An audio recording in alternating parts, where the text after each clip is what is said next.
No, seriously, I'm gonna crush yourself. Seriously? No Vegas touch today? Where's the one Jason's sticker gonna capitalize on here? He said he wants to wait until the happy hour. When's the next happy hour? They're trying to figure out what day it's gonna be for us. Yeah, that's part of the problem is they just want to. He wants as big an audience as possible, which is kind of strange because Vegas Suds gave him a huge audience last time and then just totally stiffed him. Wouldn't even pay the tip. That was the bad part. Bullshit. Yeah, I know. Now, you know, Brian, I was thinking about this. I think that if we have a better way to win next week, if I just enter in a few items here, I think we can get a huge lead to start. Okay? Sounds good. Yeah. Up, down, down, left, right, left, right. Where are the A and B buttons? How am I supposed to do this? It's technology these days. It's so far advanced that it forgets a simple combination for an NES video game. I know. What are we gonna do? I guess we're just gonna have to win the hard way, aren't we? Yeah, we're gonna have to actually try. I hate when that happens. Why is the camera on? So I guess the old 8-bit magic just doesn't work anymore. Welcome to the first podcast of the new season, Season 11. We're back in the Rockville Sportsplex. That's Suds. I'm Andy. Why are we doing this? Why? I'm like, why are we doing podcasts again? But I guess since people want to see it, we're here on a Wednesday night. We're back for the Untold Dozens at the International House of Too much work. Too much work. But I'm here. I'm not complaining. So here we go. Yeah, he's going to complain about not complaining. With us is Brian. Say hello to the fan base. Hi, DCHL. All right. We got a lot to go over. We're going to go over week 1, week 2. We're going to take a look at the X Division, whether we want to or not. And we're going to look at week 3. Mandatory. Including some looks and some predictions going forward. But let's rewind the clock back to week 1. And what a way to start season 11. Funkmaster Redux, the NWO. NWO had probably the most dominant period and 5 minutes I've seen in a long time. Put up the first something like 15, 16 shots. We're up 3-0. But you know what? The Funks are never out of it. And you know, he's giving me this dirty look, and I'm giving him the "I told you so" over here. Actually, I refereed that game for the first period, and it was 3-0. About 8 minutes of the game, I'm thinking, wow, NWO could be a DCHL Cup contender or favorite for 8 minutes of the season. And then everything else happened. Yeah, then reality set in, apparently. Or fatigue set in. I'm not sure what happened. Well, what happened is I think you're looking at a team in the Funks that just seems to get better as the game goes on. And you know what? It's like, I'm not sure. Is there a team we compare to Funkmaster? They always start slow. They always rally late.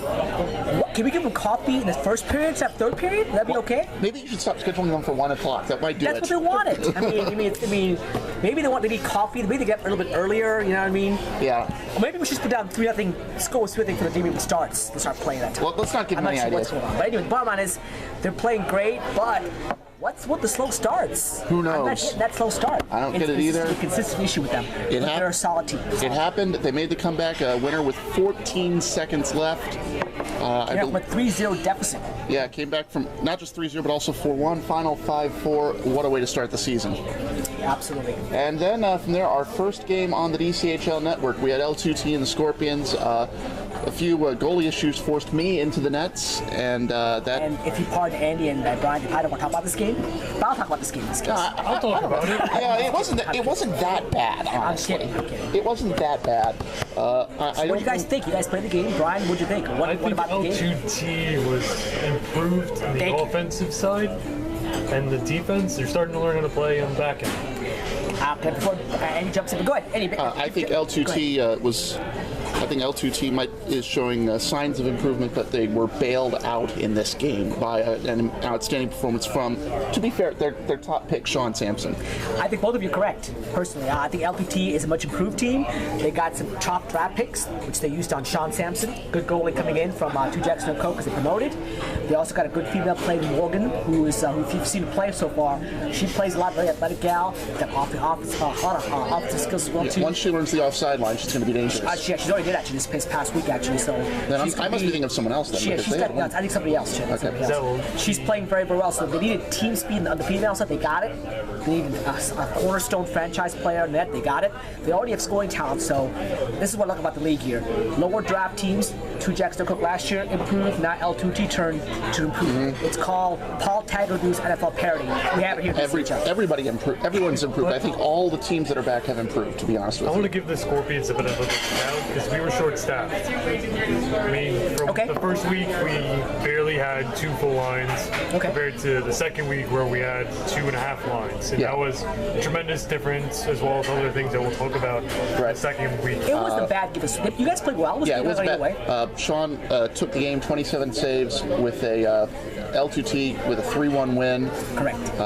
And that's the way it is. You can see me in goal, see what I'm like, see why I'm a second-string goalie. I didn't play bad at all. I mean, it's the fact that I think you got actually L2T started strong, but the Scorpions came on late, but they could not solve. Sean had a good they just couldn't stop it. That's what the game is about. You know, who plays the best at a certain time and moment. All right. The Jacks were the last team into the Pro Division last season. Yes. They're playing the Puck Buddies, who finished 7-0 in the regular season, and it showed. Let's just leave it at that. It showed. I said in my Facebook post, the Puck Buddies rudely welcome the 2 Jackson Co. to the Pro Division.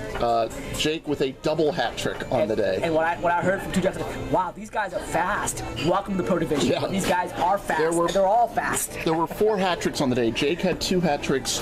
Ryan Kelly had a hat trick. Lucy Myers had a hat trick. You mean Jake didn't score all 13 goals for Puck Buddies? I'm as shocked as you are.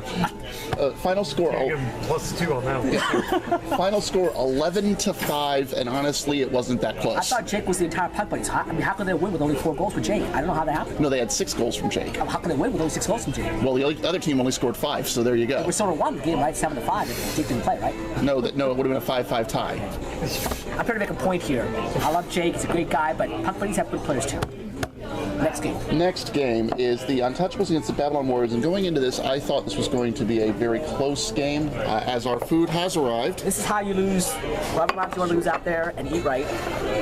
And this is how you say the heck with it and eat right. And that's how you gain. This is how you say the heck with it and just have fun. This is how you lose. This is how you gain. Again, one more time. Lose, gain, neutral.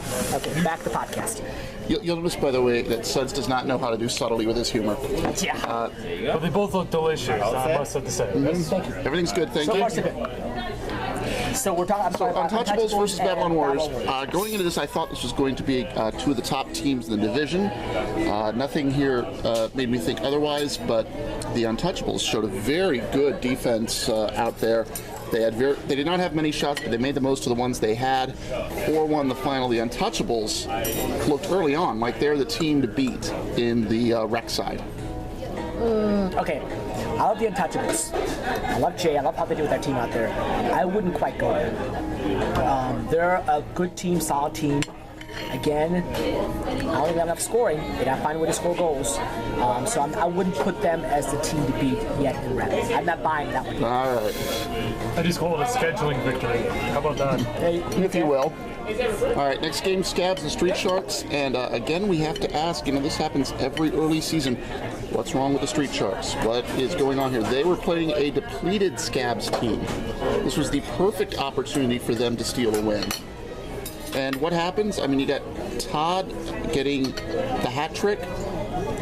Todd McDonald, co-captain, yep. boy. John with a good performance in goal. And Charlene with a game-winning goal. That's true. And the Scabs get a 4-2 win, and the Street Sharks, I think, just because the Scabs only had 1 or 2 subs, I think the Street Sharks blew a good opportunity here. Sharks are a good team. I mean, Sharks always play tough. They just can't seem to get over the hump for some reason out there. I don't know why, but they play hard. They have fun. I have no problem with Street Sharks. I think they'll be competitive. Now, I'm not worried about them. Suds likes to talk about how, likes to say that I give myself a little too much hardship out there. But then he just sort of walks onto the floor, puts on the goalie pads, doesn't really get, out of nowhere just decides, you know what, I feel like being Superman today. Steps in for Blood Red against the Snake Eyes. And now let's be fair. Chris Thorne, is their new player, I believe? He didn't score. Chris Thorne. He may not have, but I mean, he was important. We have another player, Dave Randolph, I think it is, or something like that. Dave Rooney. Dave Rooney, okay. Just for those new to the podcast, if I don't know your last name, I make it up. So. Ask David from 5 Major. Yes. He would tell you that. What'd you call him? David Doodle? What do you call him, actually? Delamity. David, where did you... I don't know what... Yeah. Delamity? That's not even a close last name to anybody that I know out there. I don't see DL very often, so I just kept going. Anyway, Dave Rooney with the... players. This is an entire brand new, rebuilt from scratch. $6 million man. We put new parts in here, new leg, new arm, new body, new face. Yeah, we have the technology. We have technology, and we did it. We actually went ahead and did it, actually. We have a brand new Blood Red team, pro team. You don't know what you're going to get when you have a brand new team like this. I put our top draft picks in this team out there. Brian Cooper. We have Sean Faulkner. I think it's Sean Faulkner. SSHAUN, by the way. We have a new guy named Chris Rooney. We also I thought it was David Rooney. I'm sorry, my bad. Chris Thorpe and David Rooney. Chris Thorpe and David Rooney as well. So we have 4 top draft picks there. They all show their speed. They played well. Gone are the old Blood Red forwards. I know that this is the new core. This is the brand new core of Blood Red. A lot more happier, a lot more team-oriented, a lot less, how can I put this?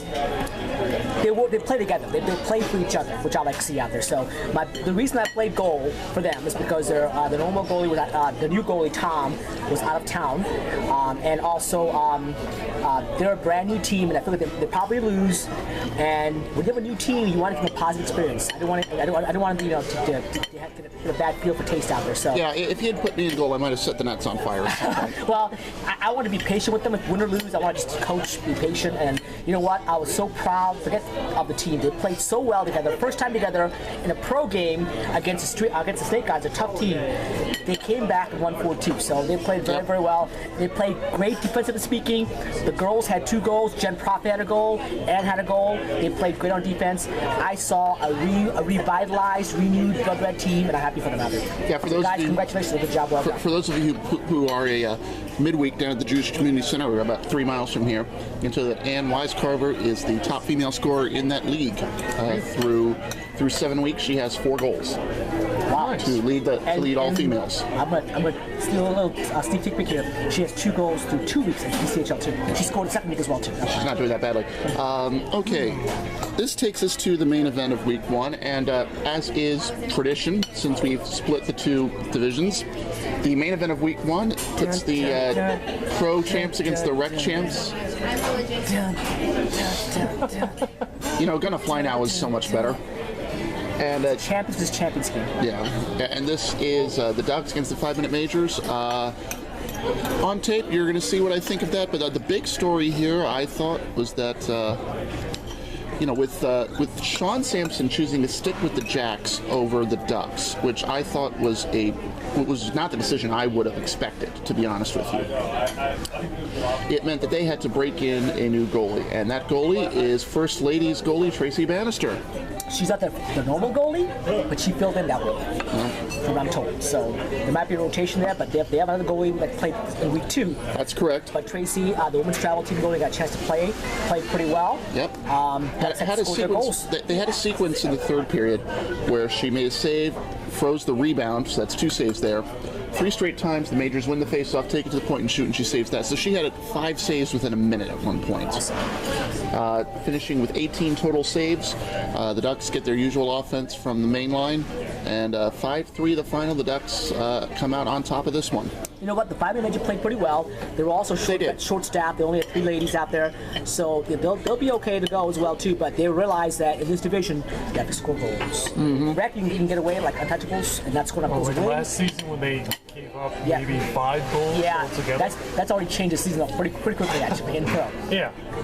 As I said, we're not in Kansas anymore. Was that the question? Total? We're not in Kansas anymore. We're not in rec anymore. We're now in the pro division. Yeah, I think the big thing to note, the difference between rec and pro is the inches. And as somebody who has seen all these games, I'll tell you, the rec shooters, if they try to get to the corners, there will be a lot of times when they'll just send it past the corner, they'll send it wide, or they'll hedge their bet and they'll shoot more centrally, and the goalie will be able to make the save. You got guys in the pro who can paint the corners like nobody's business. So to end up week 1, we've got the Ducks winning over the Rec champions of last season, the Pro champions being the Rec champions, and with the Ducks 5-3 over the Majors. And after 1 week, surprise, surprise, Blood Red was on top. Because of goals against. Goals allowed. That's right. When they gave up 2 goals, they were in first place. Yes. I don't know if that's not actually showing up on the screen, Brian, but thanks for trying. Yeah, the ketchup's in the way. Who needs ketchup? I know. We have more important things. Well, I agree with you, but still. So that was week. Hey, are they a sponsor? No. No. Are they a sponsor? No. They're not sponsored. No, but they're awesome. And pay money to be sponsored. All right. One last thing to put a bow on week 1. Who was the best player that week? Give a shout out to somebody. Start with you. I've already forgotten about week 1, so you tell me what you thought. All right. Person I want to give a shout out to is Tracy. Okay. Chris Calendar did have a hat trick in the game for the Ducks, but I specifically got Tracy for the interview, not just because Chris really doesn't know what to say on camera, but there's that. Anybody who's seen his interview knows that. Chris, to me, he's the nicest guy. He always comes and shakes my hand. Oh, I'm not. And he talks to me like I'm from a godfather. I'm like, I'm not the godfather. I'm just a commissioner. Oh, I'm not trying to belittle. I'm just saying, he's not a good. It's hard. No, I'm saying he's a nice guy. Yeah. Tracy, though, I mean, someone, this is the first time we've had a female in Rockville play goal, and she acquitted herself very. Yeah, it didn't happen at all last season. No, yeah, officially on record, yes. We had it in tournaments, but not. Oh, okay. She acquitted herself very well. She showed, she helped out. She explained a lot of things. She explained from her field hockey background some of the things that she does. Now, I know that maybe 5 of you out there have seen field hockey. 0, that may go to a negative number if we exclude it to just the guys. But first off, field hockey is a fun game. You should watch it sometime. You're deviating off course here. But in all seriousness, she was able to explain how her training as a field hockey goalie carried over and what did and what didn't work. So you'll be able to see that as time goes on. That's something I think it was really cool. It's something that I liked. I really do like when people bring extra knowledge into the league. And so you're just rubbing it into the folks at home now, aren't you? Can I pick someone? Yeah, Brian, take over. I'll go with Jake with scoring 6 goals in his first game. Who? Jake? Jake. Oh, the obvious pick. Okay, I'm sorry. The obvious pick. Yes, he's going with the obvious pick. I'm going with the obvious one. Maybe you'll. I guess. No, I'm teasing Brian. Blah, blah. You can slap me. No. We'll save that for between segments. Not that immature. Okay, Suds, you saw all the games. You tell me, who do you want to give a shout out to? Todd McDonald hat trick. Scabs. You go, my friend. There you go. Todd McDonald. All right, so that was week 1. We're gonna take a quick break. We're gonna film a couple more. We're gonna film a couple little transitions. We'll be back to talk about week 2, where everything changed except for the stuff that stayed the same. We'll be back. Awesome. Okay, back for week 2 here. I'm jumping on Andy here because we're just talking off camera about what the Vegas, I'm not Vegas Suds, Commissioner says today, but what the Vegas Suds line would be for the amount of goals Jake will score this season in the DCHL. Now, bear in mind, we do count playoffs in this. Yeah, in a 10-game season, if he played 10 games, what's the over-under line for Jake from Puck Buddies, Jake Berutti's goal? Vegas Suds line would be 49.5. Over or under? You make the wager. Will it be over? Will it be under if he plays all 10 games? Will he score over or under 49.5 goals in 10 games? Well, what does Vegas Suds award Jake if he hits 50? Well, Jake isn't wagering. It's a line. I'm setting a line. I'm hitting a line. He's not actually wagering. He's just I'm setting a line. I know. He's just encouraging Jake to stop being a team player. He will get a specialized trophy from DCHL. He'll be the first 50 goal scorer. Probably the first 40 goal scorer. Am I right? I don't know, 40 goal scorer. 50 sounds more prestigious. Yeah, I think if he gets 50, Jake will get a special trophy from me. I guarantee that. There you go. So not that individual stats matter. So Jake, there's your strategy. Ignore all your teammates and shoot all the time. Yeah, well, how's it going to change now? Oh! Good point. That's right. Oh, wow. Now we're really getting off camera here. All right, let's go to week 2. From then we go to week 2. Speaking of Puck Buddies. Yeah. Yes, they were the first team. That was the first. That's a great transition. There you go. You're learning. That's professionalism right there. You go from a joke to a transition. That's why I see more more often this podcast. More professionalism. That'd be great. Awesome. All right. So we started with the Puck Buddies. They're playing the Funk Masters, who have game one again. So far. Yeah, we're doing fine. The broccoli was awesome. Oh, thank you. Thank you. And as you may have gathered from our joking, this turned into a one-man show, which is unfortunate, but it's kind of the way the Puck Buddies are on offense, really. Again, I'll say it over and over again. Puck Buddy scored 5 goals, but Jake couldn't have beat Puck Master by himself. He needed other players to play with him. Carey played well.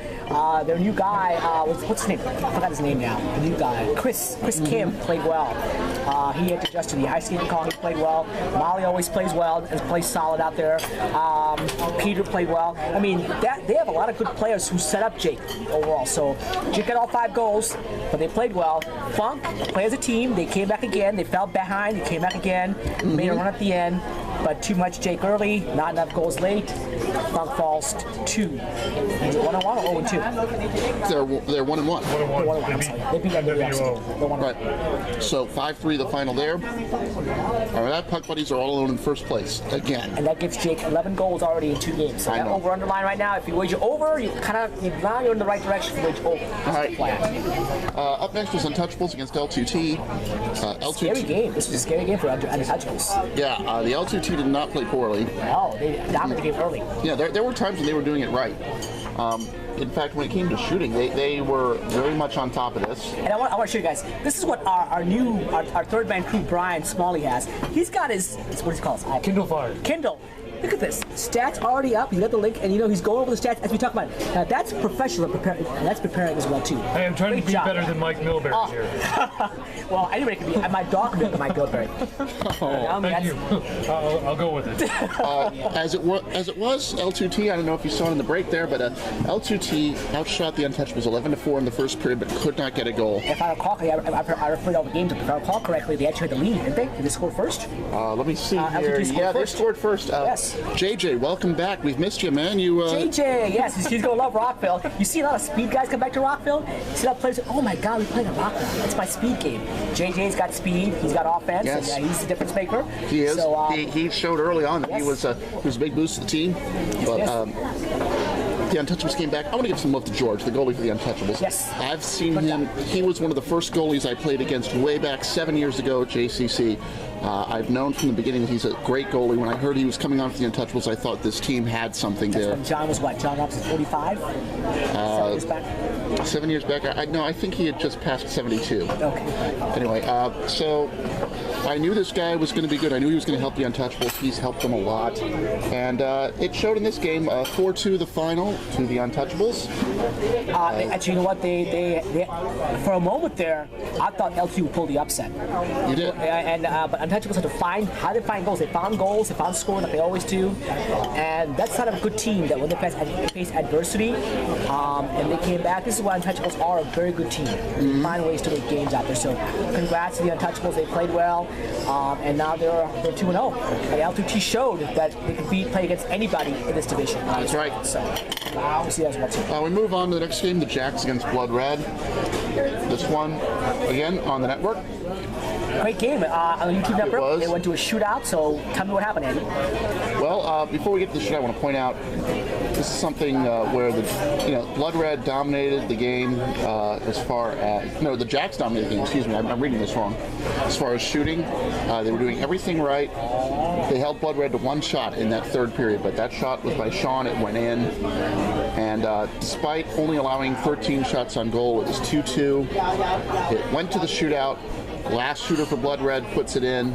Shootout score was 2-1. You'll see me interview the 2 new guys. Sean, I think it was Chris Thorpe and Dave Rooney. That's right. Who got the goals? They got them in rounds 4 and 5, so they really left this to late. Actually, you know what? Andy may not advise, but they were behind 1-0 in the shootout going the 4th round, and the 4th shooter tied it up. And the 5th shooter won it for them. So they came back and won that shootout. Congratulations as well too. Again, Blood Red played a great game, and we only have a 7-week regular season, so they already have a good chance to make the top 4, which is unbelievable for a brand new team with brand new players. The one thing that concerns me for Blood Red right now is the more shots on goal. Yes. They're playing a counterattack game. They're playing well, but they got to find a way to generate more offensive pressure in the zone and stay there. They're more of a counterattack team right now, and I think that's not going to help out when you play teams like the Puck Buddies, like the NWO, like Ducks and Buckmaster and Blood Red, the way the schedule turned out. Blood Red's schedule is pretty easy for the first 3 games. The last 4 games are killers, so get those points now. It's an expression, a squirrel in the winter, collect those nuts now, because when it gets cold, you're going to need them. Get those points now. Get these points now, because later on, and they've already had sets play for them, so they're collecting the nuts a lot. All right, next game. Bada bing. Next one. As I try to click on the tab here to remind myself, it was. I see. It was the Majors and the Snake Eyes. The Majors, who unfortunately had some players missing. Apparently, they had players who didn't show up for them. Unfortunately for them, and it left them short-handed. But they're troopers. They played well. But when you play against Snake Eyes and you have short players or a short bench, it usually spells trouble. Yeah, and Ron Zacharias took full advantage of that. Ron and Ryan too, right? Was it Ryan? I don't know. Is Kelly was like throwing love and showers and whatever she was on Facebook. Happy hour? Yeah, I think it was probably after she went to happy hour. Probably, yeah. Probably also the fact that when watch Kelly Kieran's post on Sunday nights, you could tell if she went to happy hour because her posts are silly, funny, and a little off kilter. Or even especially when the Snake Eyes win and when they lose. Both actually, but especially when they win. She's like so lovey-dovey. In fact, that's something that we do in our spare time. Is we read Kelly's posts on Sunday night and after happy hour, and we try to figure out how much she's had. So I'm not going to go that far. I mean, I just knows I can tell when she's been at happy hour because her Facebook post definitely shows it. But it's good. It's by having fun. So nothing wrong with that. Ryan did very well. As long as she's driving home responsibly. There you go. Ron with the natural hat trick in the second period, and that really blew the game open. And this one ended 7-4 in favor of the Snake Eyes. Yep. They rebounded after a tough loss to Blood Red. They rebounded, scored goals. Moved to 1-1, and the Majors are at the foot of the table now. Yep. Well, yeah. Look, they had a tough game against the Ducks. They were short-handed against here.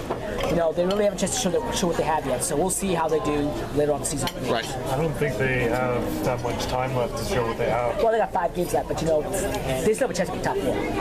Possibly, yes. Yeah, possibly. And remember, this season we're not doing that top 4, bottom 4. We're doing. No, I'm sorry. Correction. It's top 8. Everybody. Yeah, everybody's into the playoffs here. Everybody's got a chance to stay afloat. Everybody's got a chance to go down. So yeah, which means the double loser goes down. Right. Two double losers go down. I'll worry about the playoff schematics 2 weeks from now. We changed the format this season just for one season. We'd explain the rec division format, but not even we get it. Yeah, it's just like the NHL. We'll just change it up as we see fit. There you go. All right, next game on the schedule. Next game is NWO and the Ducks. The rematch, the championship game rematch. And you know what? This time, now here's how it went. In the regular season, these teams met. It was very close, went to a shootout. When they met in the finals, the Ducks took over. This one went back to the regular season form. I don't know what it is about. I thought it was a bad game in the finals. They just had a bad game. Let's hope that's it. Yeah. Sometimes you have a bad game and everything goes the wrong way. And this game was was so competitive. Yeah, look at that. That's just swimming in butter, isn't it? Delicious. Focus, guys. Look at that. Look at that. You want my dinner, don't you? How many calories? Don't ask. Do I look like I care? I mean, you've seen me. I'm a big dude. I don't care. They requested 3 sets of eyes for this game, and I'm not even sure that was enough. So Neil, Suds, and I were all refereeing in that game. There was physicality. There was a lot of skill moves. This game had everything. It was an intense game. It was a I think it was pretty clean, but it was intense. Yeah, and it was a very good game. Came down again to a shootout. Came down again to the last shooter. Before the shootout, the Ducks were up 2-1, and NW had a double power play late in the third period, and they couldn't score on the 5-on-3, but scored on the 5-on-4. That's right. To capitalize, tie the game up. So they needed an opportunity to tie the game up, and they had to bust their butts, so to speak, out there. Have the chances they needed out. They created chances out there, tied the game up late, and then on a very strange penalty too. Somebody who did not realize the stick was broken and was still running around with it. Yeah, exactly. The rule is when the stick is broken, you got to drop the stick and vacate. Remember that, guys. You've got to drop the stick. As soon as you see your stick is broken, you drop it, you run to the bench, grab a new one, or get off.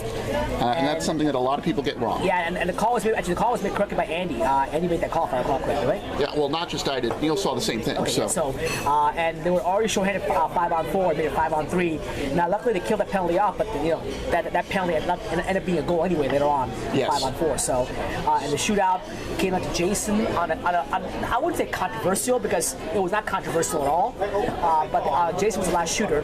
He scored to win it for NWO. He did, yeah. And there were some people on Ducks about the fact that he took brought his stick backwards. He did not bring the ball backwards. The sticking brought backwards. The rule of the shootout is continuous forward motion of the ball. You can deke. Stick deking is allowed. But the ball's got to keep moving forward. And the ball stop moving forward and it goes backwards. The ball goes backwards, the shot is dead. It never happened with Jason. The ball kept moving forward. He brought a stick back to deep. Shot was a goal. Both Neil and I agreed on it. There was no controversy on our end. Maybe the rule wasn't properly understood by the players of the Ducks. I think that might have been part of it. It's a strange rule, and that means also, by the way, that if the goalie gets a piece of it, but he doesn't get enough to stop it from going past him, it's still a goal. That happened to me last season. So, okay, because shot's not done until it stopped rolling. Right. Exactly. So, a good goal by Jason. A big win for NW. They get revenge a little bit on the Ducks. And more importantly, they get some points. They could. And again, teams like I look at the schedule, and the schedule's done randomly out there. NW opened up against who they opened up against Funk Masters. Mm-hmm. They play the Ducks. You know the next game is against the Puck Buddies. Yeah, I mean it's like all the top teams have loaded early schedules. So the way it worked out. So Funk Masters gonna play who they play next week? Funks and the Ducks play next week. Yeah, so you mean a loaded front half schedule for the top teams out there. So it should be fun to watch. All right, so there's cutthroat. You know, they got to survive. The newer team, the bottom teams, have to get the points now. Because later on, they're going to be feast or famine against the top teams. The top teams got to just survive. Later on, they play the bottom teams out there. So it should be fun to see how it plays out. We still have to talk about the X division, but that will. We're going to skip that for now. Okay, next game. The next game is Scorpions and Street Sharks. In this one, there wasn't much going on except the fact that both teams really did not like each other. This game got a lot of hand, and I'll talk with the individuals about this week. I will send a memo out to the individuals to make sure they understand the fact that a lot of language that I did not like here was set out there. And then my number one rule in this league is don't lose control. If you lose your control, you don't play this league. I mean, verbally, physically, emotionally. There was a lot of chirping. You cannot do that. Well, the chirping, I understand that, but if you lose your emotions, you can't control your physical play, or you can't control your psychological warfare, you won't play this league out. So I'll make sure I address that with the proper individuals this week and a couple of teams. Nothing happened, don't get me wrong, but we want to make sure we don't even get that far. Okay? Exactly. That's my number one point. So we'll address the issue. It was a very contentious game. Both the Sharks and Scorpions have previous history. Friends, enemies, Romans, what do you want to call it? We're on both sides. It was a good game, actually. The Sharks had an early lead. The Scorpions then made a big rally to score 4 straight goals. Mm-hmm. And then the Sharks scored late. They made it close, but ended up being a 4-3 game, a good game overall. A game where I thought the Scorpions, according to their captain, Scott Fairchild, I finally saw a system, I saw communication, I saw team support, I saw the players talking to each other, I saw organization. So I'm very happy to see that from Scorpions. Yeah. I'm not sure how far it goes, but it was a good step forward, I thought. What do you think? You guys are the Scorpions. Tell me what you think. Well, I think a lot of it is going to be that the players there have to buy in, and the players that were there bought in. Well, all Scott can do is Scott can get out there. Let's go play this. Go play this system out there. The players have to do their jobs. Right? Mm-hmm. It's not all Scott. Okay, so that's not. And there were also adjustments made on the fly that were necessary. Absolutely. And you got to tweak things. So some players may not be better as a forward, maybe as a defensive. You got to tweak things around. Good job. And also, that might have been one of the bigger things we did was when we switched you up and me back, because I know you've got a better shot. I'm able to. I think if I had to tweak both of you, you should be back, you should be forward. Yeah, you're a better point shot. You're a little more speed, angle. I'm working on defenseman. He's a good angle for defenseman. So right. I did whatever I did for the team. Yeah, so maybe you guys played well. I mean, maybe got tweak here and there. You got to put players in position to succeed, not to fail. Regarding the Scorpions system, it all depends on who shows up when we do it. If there's critical pieces that are missing from it, then we have to compensate for that and try to reorganize who we have. Well, and here's my philosophy on that. This is a rec league. People are going to miss games out there, so play a system and then find whoever comes in, use their strengths to fill a spot. Yeah. Exactly. I mean, that's what our captain and assistant captain should be. Exactly. And I mean, in this game, let's be honest here, there wasn't much going on the offensive end. Both teams were playing very well on defense. Teams were missing the net on shots a lot. I thought it was a good game for rec game. It wasn't. People. Well, you're going to look at the stat box when you download the spreadsheet and say that's it. Yeah, and again, I made a post on Facebook about this. I think up to the first 2 weeks of the season, every game that I've seen, I've liked. It's not no shots on goal, or it's just dump and chase. The teams are playing very, very well. Are they professional teams? No. But the style of play I like. If you watch the game, there's chances, excitement as well too. Every team has done that. Every game's been that way overall. Maybe people are starting to pay attention to the podcast more. Maybe it's what it is too. I think also people are adjusting to the NHL rules. They're also adapting to the big rink as well too. All right. We see more professional level hockey right now. I still like the overarching theme that every game matters. Indeed. It does matter. You should really copyright it. Yeah, I should. Last game of the night. Last game of the night. Also available on the DCHL network, allegedly. YouTube. Sorry. Okay. Babylon Warriors against the Scabs. Whatever the Scabs did right against the Street Sharks, they did wrong. They had players missing again this week, so they had some players missing. I can tell that by his stats. Yeah, the Babylon Warriors dominated. Babylon Warriors had almost their entire male roster there, which is good. And then Kelly and the potential new female rookie of the year between Morgan and Mari. They both play pretty good. Right. I think it's Mary. Is there any truth to the rumors that most of the Babylon Warriors are coming back from Vegas that day? Yes, there were. They're coming back from Vegas. They were probably half drunk and half sloshed. That's the scary thing right there. But they were like legal to play. I'm sure if we had a blood level alcohol test, we would have not passed it if we have a DCHL. But then again, we wouldn't have passed it either. So don't speak for yourself. They played very well. JP, of course, JP is one of the more underrated players in the league. He's definitely a star player. He had the natural hat trick, from what I'm seeing here, to propel the Warriors to a 4-0 shutout over the Scabs, which played well, but didn't have enough offense to counter offense. Yeah, Todd didn't have to do much out there. So what we're seeing after 2 weeks here, especially on the rec side, is it's hard to say. It really is right now. Competitive, as always been. You got the Untouchables at 2-0, but a pretty shaky 2-0, really. Yeah, I mean, they're not a team that's going to win by just showing up. They got to work hard. Yeah, you've got the Street Sharks at 0-2, but not exactly a dead 0-2. No, exactly. I think again, it's pretty competitive overall. And the other 4 teams are all 1-1. Right. So going into week 3, this is exciting here. Exactly. I think it's looking very good moving forward as well too. So there we go. Week 2 so far. We're back in 2-2 with the X Division. Boo. X Division games are also. And you're going to see 2 teams that were evenly drafted and 2 teams that were not. Stay tuned. We'll be back in 2-2. Mark, Ozzy, Sharon. We're going off the rails on this crazy train known as the X Division. This is why I'm sober. Imagine me drunk. Dude, the entire restaurant can hear you. Take the earphones out. Voices in my head. We know. I'll never forget. Really, at this point, he's just setting up the lines for us, isn't he? Pretty much. Yeah. Knock him down. So, starting the X Division, I can't be bothered to remember anyone's name, so I won't mention them. I only know the team's names if that counts for something. Well, that's what I mean. I'm ignoring it. There's X-Men, X-Force, X-Factor, Weapon, oh wait, wrong X teams. Yeah, wrong X. So we had, first game was Red Team against Gold Team. Also known as the Executioners versus the X-Ray Goggles or something. Yeah, I don't think even the players care what the team names are, to be honest with you. X-Ray Goggles, if you didn't know, it's the name of a song by a group called Carbon. Awesome song, which I have on the iPod right here too, but and which you've been seeing incessantly on the ride over. Yeah, it's in my head. I've been listening to too much Carbon recently, but it's okay.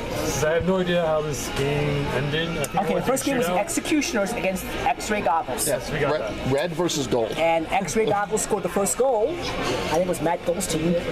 Remember that name, Matt Goldstein? That name will be in the record books if he plays a long time in CHL. This guy can score goals. The name that I'm told will be in record books. You'll see him next week.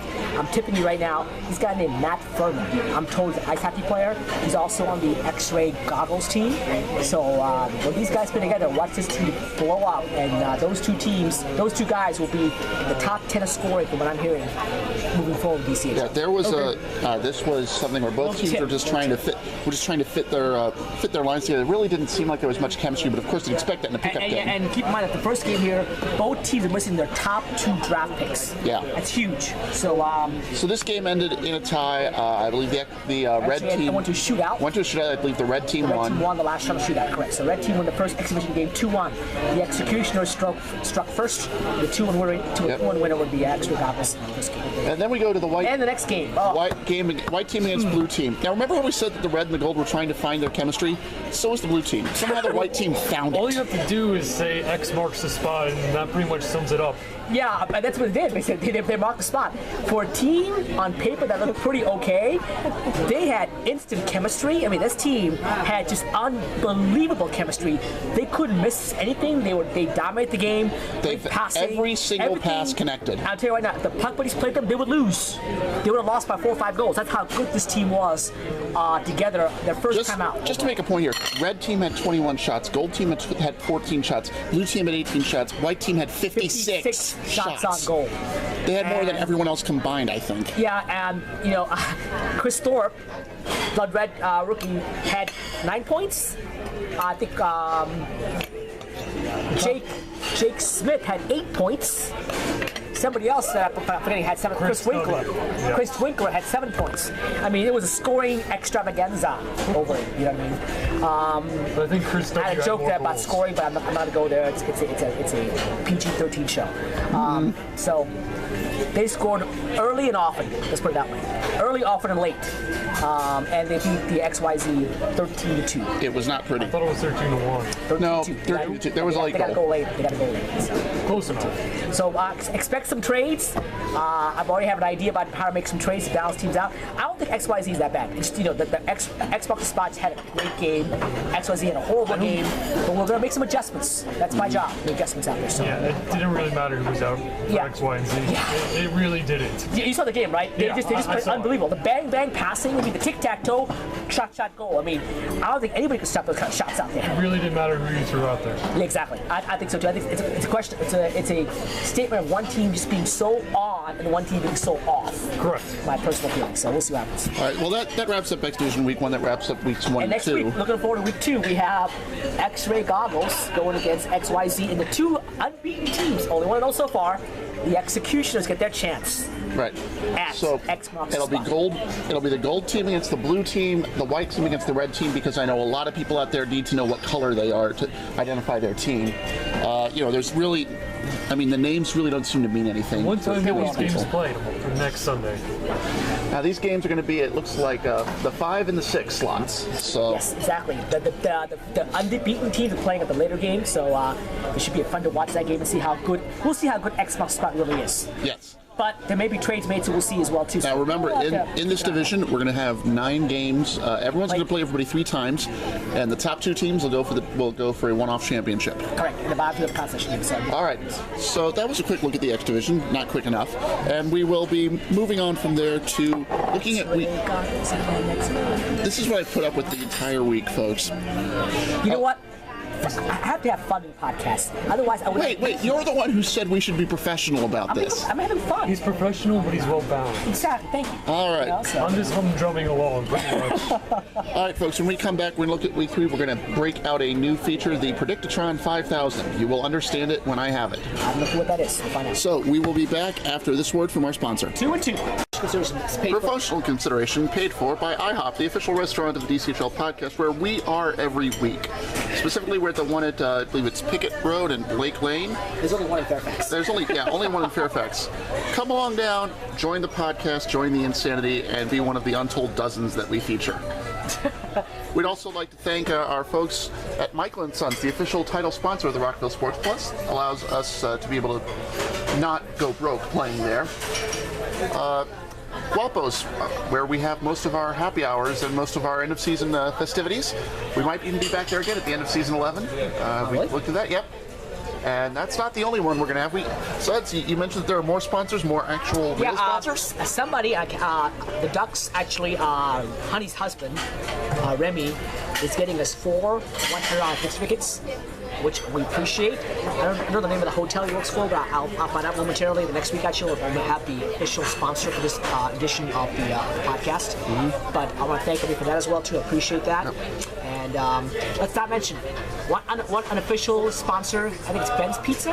Is it Ben's Pizza or Pete's Pizza? I have no idea. It's where Ben from the Two Jacks to Coke work. I'm sorry, Ben, for the pizza place. So I think it's called Ben's Pizza. Further promotional consideration by the Federated Real Estate Group, the official title sponsor of the First Ladies DCHL travel team, and of course the continued support of viewers like you. Exactly. We wouldn't be here without you. And of course for my great look, baldness. I like baldness for my great hair. Without that, I wouldn't be here. Thank you so much. So when does the Propecia module arrive? I have no idea. It's called thyroid. Not soon enough. I know. Week 3, we'll go over the week 3 coming up here. Games first. Well, if we have to. We've got gold against blue. Blue trying to get out of the shell shock. I think there's a lot of adjustments that need to be made here. Blue being XYZ, and gold being X-ray goggles. A lot of adjustments need to be made. I think. I spy on everyone. Just stop. I think part of this is... Anything else? No, we're good right now, thank you. I'm very good. I think a lot of this is both teams need to figure out who they are, and that's going to... Whoever figures it out first is going to win. Exactly. I can tell you that the blue team is not as bad as they look. No, ask for the next division, half of the season, end of the season, I'll tell you that. Right now, it's too early to judge anything right now. Right. And on the other half, we got the white against the red. Can the red find their team game before the white jumps on them? Will red have Jake and Sean this week?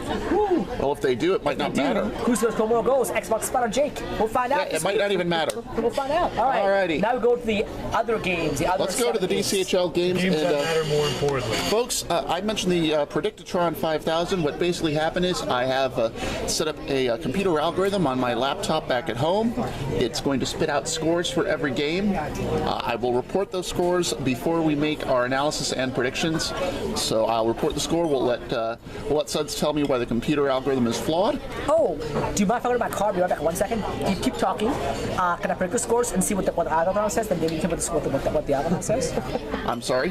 Can I predict what the score, what they're saying, what's going to be the score? Then you can tell me what they said the score is going to be. Oh, you're going to predict my prediction? Yeah, exactly. Can I do that? Okay. You're crazy. Give me 2 seconds. I'll be right back. He's actually going to go outside. All right. Yeah, he's actually doing this. I need to prop this.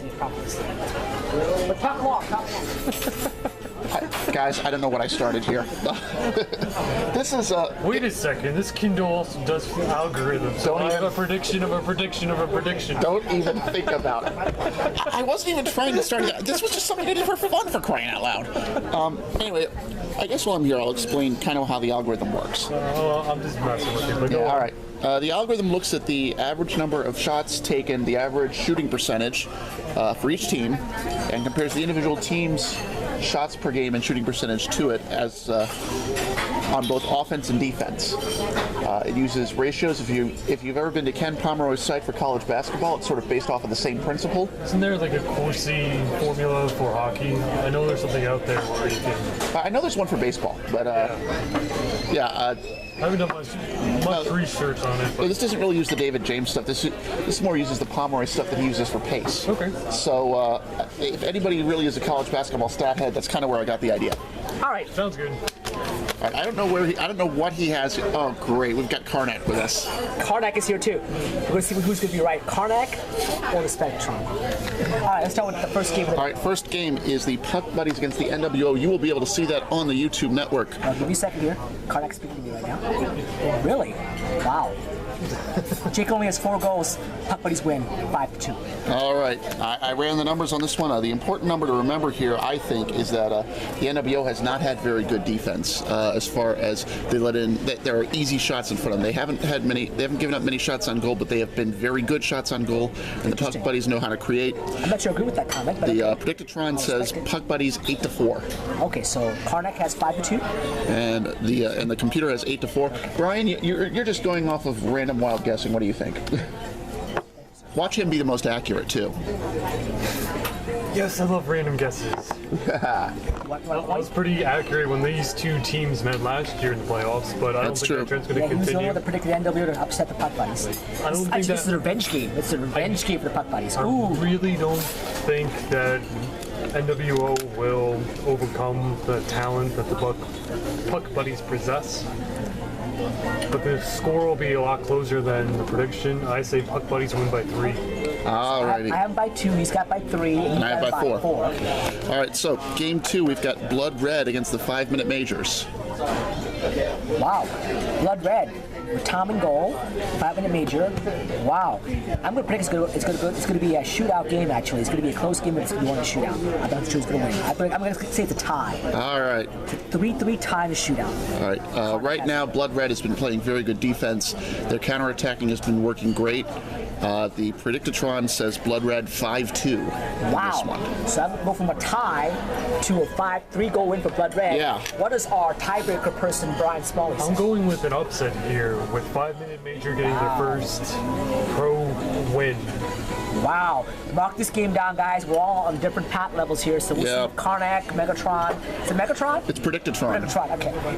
Yestron and Brian Small. Okay. Yeah, we're in from accounting. Who knows? All right, game 3. License to Thrill at 1-1. The Street Sharks leading to their first victory. They're at 0-2. This is an improved L2T team. Street Sharks, who knows what's going on there?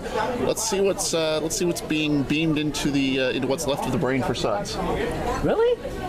I'm hearing that Jason Sticker's going to be in goal for L2T. Really? Jason Sticker's on goal for L2T. That's what I'm hearing. We'll find out. Well, I'm picking the Street Sharks to win this game. They're due for a win. It's going to be Street Sharks 5-2 over L2T. That's what I've got. Well, I'm going to tell you right now, the Predictatron did not see that Jason Sticker would be in goal. He assumed it was going to be Sean in goal. So this prediction really has to be thrown out. It said if Sean had been in goal, it was going to say L2T the win 3-2. You gotta go on the run to ad-lib here now. Now I got to ad-lib. Here. Of course, we love Jason Sticka, so we're going to say Street Sharks 27-1. Oh, wow. No. In all seriousness. Wow. And this diligently watch the podcast, so I'm sure that Andy's going to have something to worry about on Sunday. I don't know what he's going to worry about Sunday. I'm kidding, guys. I'm having fun with it. What is Andy's email address again? I was going to lie there. I'm not even saying it. No, Jason, I'm kidding. I'm having fun with you. You know how this works. Jason, you can also find Andy on Facebook. I think he also has a Twitter account. No, in all seriousness, without Sean in goal, that's going to change everything. I think the Street Sharks are going to pull this one out 5-3. Okay, I predicted 5-2, so I have 3 goals for Street Sharks. The hell with both of you. I'm going with the L2T. Wow. Oh, there we go. Is that a sympathy vote, or is it a friendship vote, or is that like you really feel like he's going to win this game? It's why not? All right. Throwing Jason under the bus. I'm going to stick Jason's a good goalie. He's a good goalie. Yeah. Next game, Scabs Scorpions. Winner is an undisputed first place in the south end of the rec division. Scorpions, their system will fail. They won't play the system again. They will not follow through. Scabs erratic, but they win the game 4-1. Wow. Okay, so Scorpions will fail the system. I'm hearing. Well, what I see in this one is you've got teams that really need to find the net. Both teams have had games where they just sort of got shut down on offense. Both teams have had games where they had normal production. The Predictatron looked at this one and said it was going to shoot out, and of course shootouts are coin flips. It doesn't really want to do anything with that. It says 2-2 after regulation. Wow, so a tie there. I've got the Scabs, and Mr. Smalley, you play for the Scorpions. Really depends on who shows up for both teams. That's true. Number 1. Number 2, as a lot of people have mentioned, shots on goal will also be a factor. I think this might go to the Scabs' way, just a 1-goal difference. Okay, so if Scabs by 1, I have Scabs by 3, and you've got a tie. So we'll see what happens here. I have no problem being optimistic about my team. I'm optimistic too, that's why I'm not going to go for them. There's a fine balance between optimistic and realistic. There's a very fine balance there as well. All right, the next game on the schedule looks like it's going to be Snake Eyes against Two Jacks, no Coke. All right. Wait, is Jason going to be in net for this one too? We can only hope. Wow. Who is in net for them anyway? I don't know. Some guy named Daryl from the Balls of Fury? Aha! All right, we got to need to do an intro here. Daryl Peterson plays midweek. You know who that is? Yes, I do. Okay. So let me help you out here. Daryl Peterson plays midweek. He plays for the Balls of Fury team, which is Ron Skarius, Kelly Kiernan. Lots of good players on that team. They play at the JCC. They are a decent team. He is he when he's on, he's a very good goalie. But he's veteran, solid goalie. Veteran, yep, very much so. But this is not the same rink that he plays midweek. I don't know. I've never seen him in a full rink. Yeah, but he's seen our videos. He likes me to see. He was tried out, so he's coming to play for them. I'm being told by Cognac here. So and he's going to play against his friends. Yeah, that's the big. Like I said, Kelly. Like I said, Kelly Kiernan, Ron Zacharias, Jeff Emmel. You know who needs General Hospital? We got General Hospital right here at DCHL on Sunday nights. Who needs General Hospital? You have Arkham Asylum. Oh! I don't know what that is. Touchdown. Don't know what you that don't know is. what Arkham Asylum is? I don't watch too many TV shows. No. Arkham Asylum is where Batman puts all of the villains. Oh, okay. No, I didn't watch Batman stuff. Wait, you never watched the Batman movie? No. All right. Ladies and gentlemen, we found the most sheltered man in the world. He doesn't know how Batman works. No, I know Batman. I don't watch movies. I don't know the details about it. Anyway, so this game here is 2 Jacks No Coke against Snake Eyes. Daryl and Nets for 2 Jacks No Coke, going against Kelly, Ron, the crew from the Snake Eyes. I'm predicting it's going to be an upset. 2 Jacks No Coke beats the Snake Eyes 4-3. Wow. Well, let me put it this way. Again, we're going to throw out what the Predictatron says because we thought Sean Sampson was going to be there. He's not. Sean said on vacation this week. There you go. But I'm going to say this right now. That means we're going to find like five goal replacements for Sean. He plays like every game of the week. I know, right? But I'm going to say this right now. The Jacks do not have a defense in front of them. They let in, again, it's the easy shots. We know Sean Sampson is a good goalie. Well, guess what? His save percentage for the Jacks this season is below 700. That's not on him. That's on them. Okay, I'm gonna be more politically correct. Well, not that they're more politically correct, but I think the fact that Jacks have to adjust to the speed. They're not used to playing against pro offensive players, and that's what's showing right now. They have to learn to adjust. And you know what? They haven't learned yet. You know what? I think only 2 games. Give them time. You know what? I think Daryl and Sean is a wash. I'm going to go with what it says here. It said 8-4 in favor of the Snake Eyes. Wow. The Jacks have been eaten alive by the Puck Buddies. They held Blood Red to a few shots, but it wasn't enough. They still didn't win. I really don't have any confidence in them right now in the Pro Division.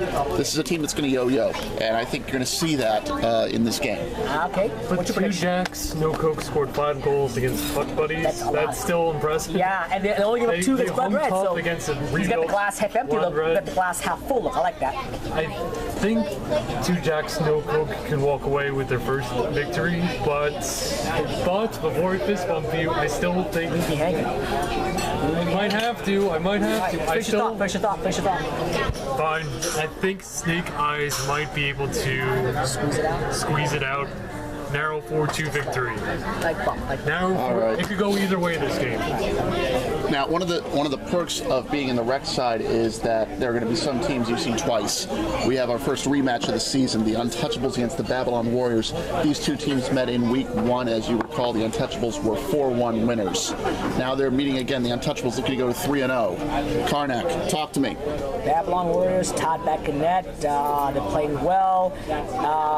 I'm told the Babylon Warriors have all the players there. So I'm going to predict an upset here. The Warriors beat the Untouchables 4-2. I wouldn't call that an upset. I think this is an even matchup. The Untouchables don't get much in the way of offense, but what they do, they find their way. I think that Fabian and Jay are very good players. I also think JP is a very good player, but I'm going to say this right now. Todd and George are fantastic goalies. I see this one being a defensive struggle. I see this one being a showcase. I think the Predictatron says that the Untouchables squeeze it out, but only 2-1. That they are not. It is not predicting a very high-scoring game. Well, that's about accurate. Speaking of showcase, how come this game's not on YouTube? Because we pick.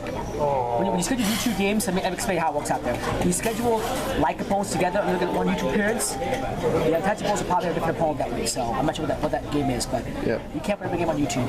So, all right. Well, I need more analysis so I can know how to plan against it.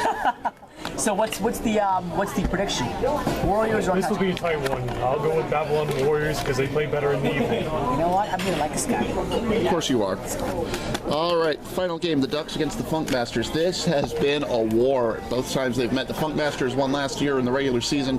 Then the Ducks came back in the playoffs and held on by the skin of their teeth after just the most bizarre finish we've ever seen. And Skarnak says Keith misses his penalty shot with 6.5 and Ducks. Oh, Oh, that was last season. I'm sorry. Yeah. Hey, update your thing, man. Not last season's results. I want this season's results. Yeah, it was that was such a bizarre finish the way it even came about. Both teams had chances to win. Ducks score first 8 goals. Funks go next 6 goals. 8-6 Ducks win. Well, I like your joke there. I think this is going to be an individual showcase. I think Chris Callender and Keith are going to take this game over, and it's all going to be based on. Now what? I'm hearing word that there'll be coffee ready for the Buckmasters before the game even starts. There'll be black coffee, no sugar, no tea. Yeah, I'm hearing that too. Probably just need vodka at that point. Well, there you go. Not that I'm promoting alcoholism, but of course not. I think that it's going to come down to really the extra players on either side, and I think the best extra player on both teams, besides those top two, is Luke Taylor. I think he's going to be the difference. The Predictatron says 4-3 to the Ducks. Wow. Okay. I'm going with the upset. Funkmaster Redux beat the defending champions 3-2. All right. The question's going to be who's going to be in goal. We saw last week. Number 2 we went over last week is the fact that Elliott, the new goalie, Elliott, very strong goalie, looked great nets, played very, very well. Elliott, if he's in goal, he could be a different space. He looks like he's a very strong goalie. So. Well, who knows? I mean, that's going to be the big thing. And it's not Elliott Gould. No. It's not Elliott Gould. Thank heaven. So entering this week, we have the Puck Buddies on 6, Blood Red on 5, the Ducks on 4, Snake Eyes and Funkmasters both on 3, NWO on 2, the Jacks on 1, the Majors on 0. The podcast on is 2. Yeah, exactly. Now, if you look on the official spreadsheet, you'll see everybody has only 1 sportsmanship point through week 2. Don't think anything about that. They all got the sportsmanship point. It's going to be. Look for yourself, man. I'm showing you right here. Yeah, I got to update. Yeah, you forgot to add the sportsmanship. You forgot to add it for. So don't. We'll whip the adjustment there. You know, we not that anyone cares. Well, I don't even know why we. Everyone gets a half a spirit point per game. I really don't know why we still have sportsmanship points. We don't have bad apples out there anymore. That's right. We dropped them last season ago, right? 2 seasons ago, right? We dropped all our bad apple teams 2 seasons ago. So you're right. I don't think we did. I mean, you know what? We still have them anyway, just in case out there. People got to control. You know what I mean? But the reason we had the sportsmanship points were for about 2 or 3 teams who don't want to play with us, and all I can say is thank God for that. All right. So that's how things have gone so far. That's how we stand. I want to thank Suds. I want to thank Brian. I want to thank all of you for listening. It's been another long night at the IHOP. The Megatron, was it Megatron? The Predictatron. Yeah. We'll see how well it went. I think some of these score predictions might be off, but I think as far as wins and losses, I do have confidence in this algorithm. I want to thank my mom, my dad, the broccoli, and spinach cake as well too. Ozzy and Sherry. Yeah, Ozzy and Sherry, and Carbon Leaf, and X-Ray, and who else I missing? And also Cinderella. Guardians of the Galaxy. Yes, there you go. And Arkham Asylum. Tony Stark. That is, we'll find out. It was a fun podcast, folks. Hope you enjoyed it. We'll see you next week. The Voice, once again, going silent.